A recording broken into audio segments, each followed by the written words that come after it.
Universal est l'un des plus grands studios de cinéma depuis plus d'un siècle. Le studio compte d'innombrables films notables tels que Jurassic Park, Retour vers le futur, Fast and Furious et Despicable Me, parmi beaucoup d'autres. Ses productions sont facilement reconnaissables à son animation emblématique de la montgolfière avant le début du film. Je suppose que tout spectateur assidu a déjà vu cette intro des centaines de fois. Est une grande entreprise qui a fait partie de la plupart de nos vies. Il serait donc intéressant de jeter un coup d'œil à son évolution et de souligner l'impact de ses 9 propriétaires différents au fil des ans. Carl Laemmle est le fondateur et logiquement le premier propriétaire d'Universal. Un homme d'affaires audacieux qui était l'exemple parfait d'une de ces histoires de rêve américain. Il est arrivé d'Allemagne aux États-Unis à la fin du 19e siècle et ne parlait pas anglais. À son arrivée, et après avoir passé une dizaine d'années dans une série d'emplois mal rémunérés, il s'est finalement installé dans un magasin de vêtements au détail basé dans le Wisconsin, où il a passé les quelques 10 années suivantes.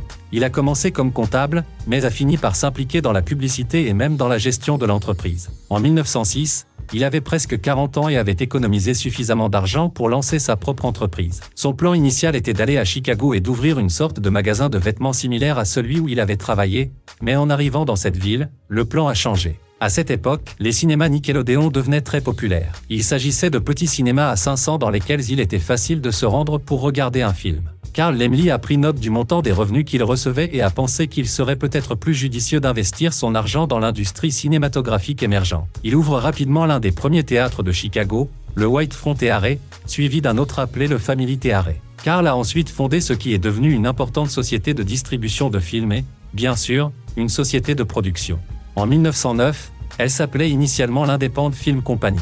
Mais après 3 ans, elle a fusionné avec 5 autres maisons de production et a été rebaptisée Universal, avec Carl Laemmle comme principal propriétaire et président pendant 2 ans. Il a ensuite ouvert le célèbre Universal City à Hollywood, en Californie, où il continue de tourner leurs films jusqu'à aujourd'hui. Carl Laemmle a contesté les brevets de Thomas Edison pour les caméras et toute la technologie utilisée pour réaliser les films. À l'époque, presque tout le monde devait payer Edison pour les utiliser. Laemmle a participé au procès antitrust qu'il a finalement gagné au niveau de la Cour suprême. Il a contribué à créer certaines des premières stars du cinéma en les présentant comme la pièce maîtresse et la principale raison d'aller au cinéma. Au cours de ces premières années, l'ensemble de l'industrie cinématographique a continué à se développer et Universal a suivi le mouvement. Ils avaient acquis la réputation d'être des films à petit budget, mais dans les années 1930, ils ont fait un effort pour améliorer cette image en injectant plus d'argent dans leur production, ce qui a donné lieu à des films classiques, comme All Quiet on the Western Front, qui a remporté le prix du meilleur film.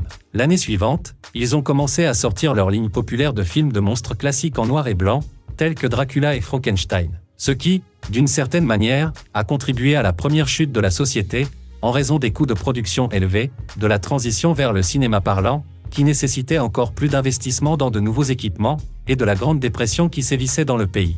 Grâce à la production du film Shoboboa, ils ont été contraints de contracter un prêt important auprès d'une société appelée Standard Capital. Lorsque Laemmle n'a pas été en mesure de rembourser le prêt, il a été contraint de vendre la société. Malheureusement, Laemmle est décédé 3 ans plus tard. Le deuxième propriétaire sur la liste était le fournisseur de ce prêt, Standard Capital, qui a fait du bon travail en réduisant les budgets de production et en ramenant la société à la rentabilité. Ils l'ont appelé New Universal. Leur rebondissement s'appuyait sur des personnages à succès comme Abbott et Costello pour jouer dans leurs films, des personnages qu'ils fusionnaient également avec leur précédent succès des films Monster, une stratégie qui allait fonctionner assez bien.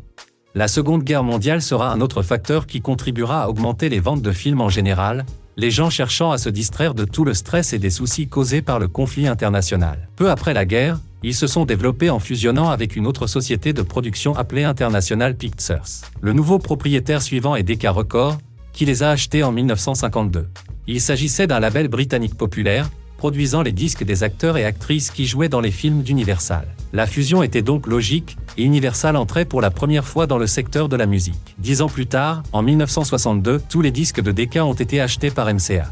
MCA était connu comme une agence de talent qui représentait certaines des plus grandes stars d'Hollywood.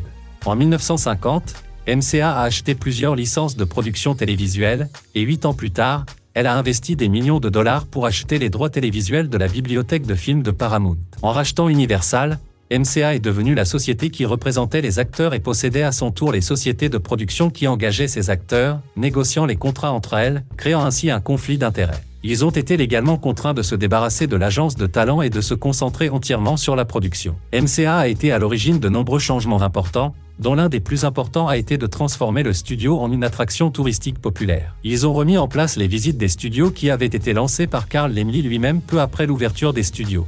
Non seulement ils ont agrandi la ville originale d'Universal City, mais ils ont également créé les studios et le parc à thème d'Orlando dans les années 1980. Dans les années 1970, Steven Spielberg a produit Les Dents de la Mer, le premier film à rapporter 100 millions de dollars au box-office, considéré comme le premier blockbuster de l'histoire du cinéma. Les succès se poursuivent avec des films tels que E.T. et Jurassic Park, mais en 1990, la tendance des grands studios est à la fusion. En 1989, Warner Brothers a fusionné avec Time et Columbia a fusionné avec Sony. N'ayant pas d'autres partenaires disponibles, Universal s'est associé à Panasonic en 1990, ce qui n'a pas très bien fonctionné, car ils perdaient des parts de marché dans le secteur de l'électronique.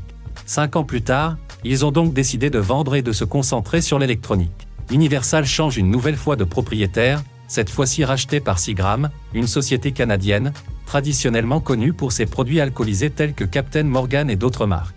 MCA revient à l'utilisation du nom Universal Studios. En 2000, la division cinéma d'Universal perd de l'argent et s'endette, ce qui entraîne la vente d'Universal à une société française appelée Vivendi. Avec cette acquisition de 30 milliards de dollars, Vivendi est devenue la deuxième entreprise de médias au monde, surnommée la pieuvre des entreprises, également propriétaire de Blizzard. Les deux derniers propriétaires d'Universal se résument à General Electric, qui fusionnerait Universal avec NBC, leur permettant ainsi de générer des productions cinématographiques et télévisuelles. Peu de temps après, Universal sera racheté par Comcast, fournisseur de télévision par câble aux États-Unis, également propriétaire de DreamWorks. Universal a vraiment fait honneur à son nom. Comme nous l'avons vu, il a été détenu par des sociétés basées aux États-Unis, Grande-Bretagne, Japon, Canada et France, et a été créé par une personne originaire d'Allemagne.